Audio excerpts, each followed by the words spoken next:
जय श्री कृष्णा। राधे राधे राधे राधे। जय श्री कृष्णा, जय श्री कृष्णा। श्रीमद् भागवत गीता का 10वें अध्याय का 20वां श्लोक है।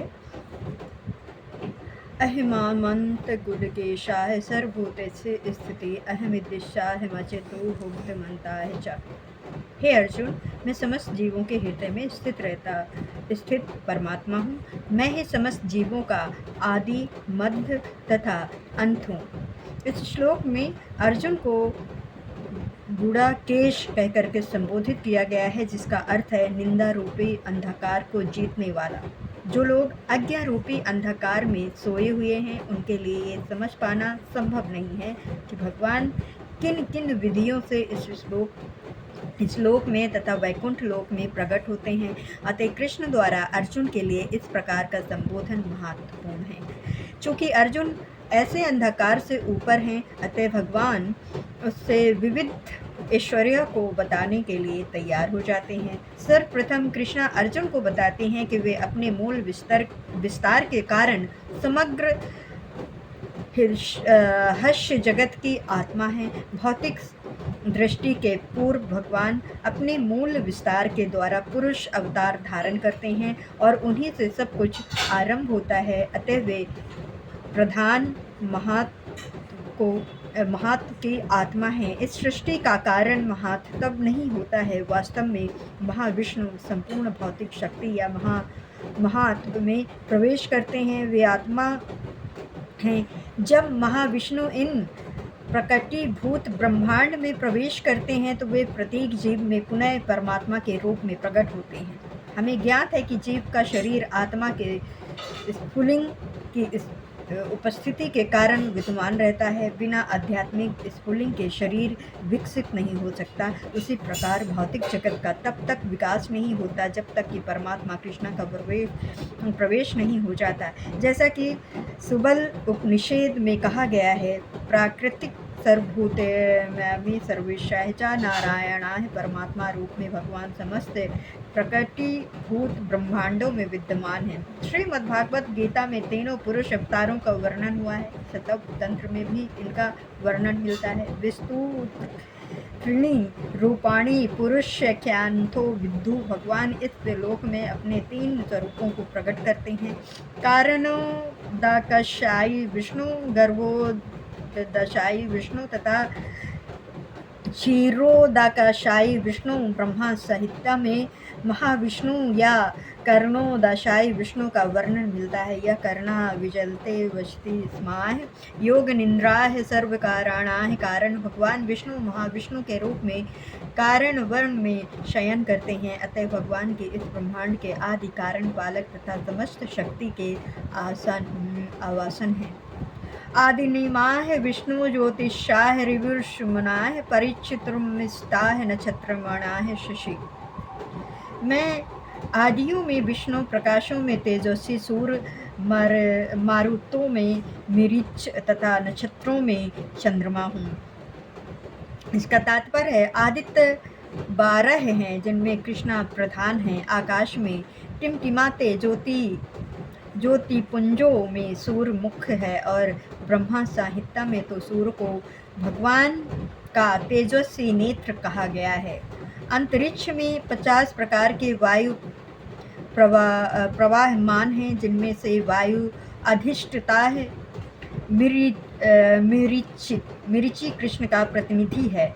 नक्षत्रों में रात्रि के समय चंद्रमा सर्व प्रमुख नक्षत्र है। अतः वे कृष्ण का प्रतिनिधित्व है। इस श्लोक से प्रतीत होता है कि चंद्रमा एवं नक्षत्र है। अतः आकाश में टिमटिमाने वाले तारे भी सूर्य प्रकाश को परिवर्तित करते हैं। वैदिक वर्णमाला में ब्रह्मांड के अंतर्गत अनेक सूर्यों के सिद्धांत को स्वीकृति प्राप्त नहीं है। सूर्य एक है और सूर्य के प्रकाश से चंद्रमा प्रकाशित है तथा अन्य नक्षत्र भी हैं। चूँकि भागवत गीता से सूचित होता है कि चंद्रमा एक नक्षत्र है, अतः टिमटिमाते तारे सूर्य न होकर के चंद्रमा के सहस्य हैं। वेदानाः समेन्दो स्मिः देवन्मानसाः वसवाः इंद्रियाणाः मनुष्यताः भूतन्निष्ठाः चेतन। मैं वेदों में सामवेद हूँ, देवों में स्वर्ग का राजा इंद्र हूँ, इंद्रियों में मन हूँ तथा समस्त जीवों में जीवन शक्ति चेतना हूँ। इसका तात्पर्य है पदार्थ तथा जीव में ये अंतर है कि पदार्थ में जीवों के समान चेतना नहीं है होती है, अतः ये चेतना परम तथा शाश्वत है। पदार्थों के संयोग से चेतना उत्पन्न नहीं की जा सकती है। रुद्रणाः शङ्करस्ताः वितेशो यच्छा रक्षसां वासुनाः पावः पश्चिमिकमीरु शिखरिणमहम्। मैं समस्त रुद्रों में शिव हूँ, यक्षों तथा राक्षसों में संपत्ति का देवता कुबेर हूँ, वासुओं में अग्नि हूँ और समस्त पर्वतों में मेरु हूँ। इसका तात्पर्य 11वां रुद्रों में शंकर या शिव प्रमुख हैं। वे भगवान के अवतार हैं जिन पर ब्रह्मांड के तमोगुण का भार है। यक्षों तथा राक्षसों के नायक कुबेर हैं जो कि देवताओं के कोषाध्यक्ष तथा भगवान के प्रतिनिधि हैं। मेरु पर्वत अपनी समृद्ध प्राकृतिक संपदा के लिए विख्यात है। पुरोदशाय च मुक्काय वा विधि पदार्थ प्रहस्मिताय सेननी में नमाह यस्काय रसमित सागर। हे अर्जुन, मुझे समस्त पुरोहितों में मुख्य पुरोहित बृहस्पति जानो। मैं ही समस्त सेनानायकों में कार्तिकेय हूँ और समस्त जलस्यों में समुद्र हूँ। इसका तात्पर्य है इंद्र स्वर्ग का प्रमुख देवता है और स्वर्ग का राजा कहलाता है। जिस लोक में उसका शासन है वो इंद्रलोक कहलाता है। बृहस्पति राजा इंद्र के पुरोहित हैं और चूंकि इंद्र समस्त राजाओं का प्रधान है इसलिए बृहस्पति समस्त पुरोहितों के मुख्य हैं। जैसा इंद्र सभी राजाओं के प्रमुख हैं, इसी प्रकार पार्वती तथा शिव के पुत्र स्कंद या कार्तिकेय समस्त सेनापतियों के प्रधान है और समस्त जलस्यों में समुद्र सबसे बड़ा है और कृष्णा के स्वरूप उनकी महानता के ही सूचक हैं। महाहर्षिणाय शृंगुरुः सिंगरास्य कमक्षरम यज्ञनाय जयसगेनोस्मिताः स्मरणाय हिमालयम। माँ महाहर्षियों में भृंगु हूँ, वाणी में दिव्य ओमकार हूँ और समस्त यज्ञों में पवित्र नाम का कीर्तन जाप तथा समस्त आंचलों में हिमालय हूँ। इसका तात्पर्य ब्रह्मांड के प्रथम जीव ब्रह्मा ने विभिन्न योनियों के विस्तार के लिए कई पुत्र उत्पन्न किए। इनमें से भृंगु सबसे शक्तिशाली मुनि थे। समस्त दिव्य ध्वनियों में ओमकार कृष्ण का रूप है। समस्त यज्ञों में हरे कृष्ण हरे कृष्ण हरे कृष्ण हरे कृष्ण हरे राम हरे राम हरे राम हरे हरे का जाप कृष्ण का सर्वाधिक शुद्ध रूप है। कभी कभी पशु यज्ञ की भी तुष्टि की जाती है, किंतु हरे कृष्ण यज्ञ में हिंसा का प्रश्न ही नहीं उठता। ये सबसे सरल तथा शुद्ध माय यज्ञ है। समस्त जगत में जो कुछ भी शुभ है वो कृष्ण का रूप है। अतः संसार का सबसे बड़ा पर्वत हिमालय भी उन्हीं का स्वरूप है। पिछले श्लोक में मीरू का उल्लेख हुआ, परंतु मीरू तो कभी कभी संचल होता है लेकिन हिमालय कभी भी चल नहीं है। अतः हिमालय मेरू से बढ़कर है। अश्वत्था सर्ववृक्षणाः देविष्णाः च नारद गंधवर्णा चिंतारथाः सिद्धनाः कल्विनो मुनि। मैं समस्त वृक्षों में अश्वत्थ वृक्ष हूँ और देव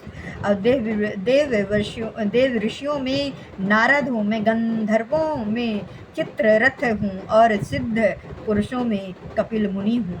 इसका तात्पर्य आश्चर्य वृक्ष सबसे ऊंचा तथा सुंदर वृक्ष है जिसे भारत में लोग नित्य प्रति नियम पूर्वक पूजते हैं। देवताओं में नारद विश्व भर के सबसे बड़े भक्त माने जाते हैं और पूजित होते हैं। इस प्रकार वे भक्त के रूप में कृष्ण के रूप हैं और गंधर्व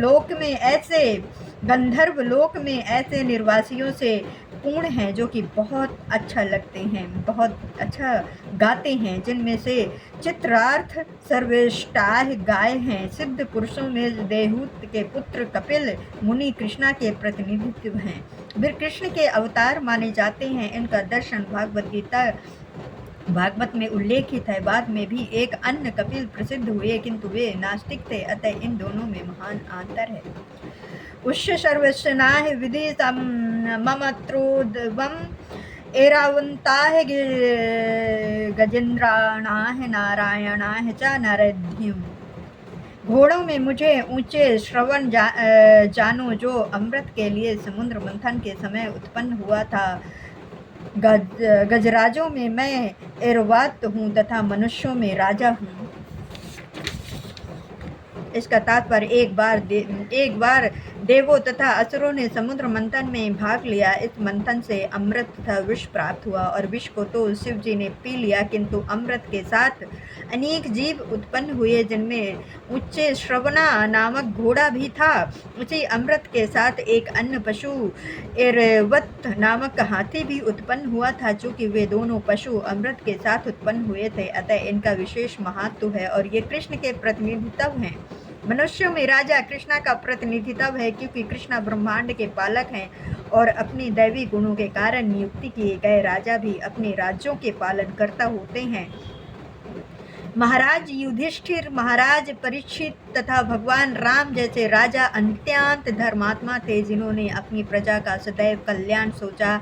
वैदिक साहित्य में राजा को ईश्वर का प्रतिनिधित्व माना गया है, किंतु इस युग में धर्म के हंस होने से राजतंत्र का पतन हुआ और अंततः विनाश हो गया। किंतु ये समझना चाहिए कि भूतकाल में लोग धर्मात्मा राजाओं के अधीन रह करके अधिक सुखी थे।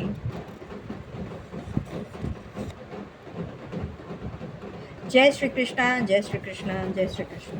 श्री राधे राधे। हरे राम हरे राम हरे राम, हरे कृष्ण हरे कृष्ण हरे कृष्ण। जय श्री हरि, जय श्री हरि, जय श्री हरि, जय श्री राधे राधे राधे राधे।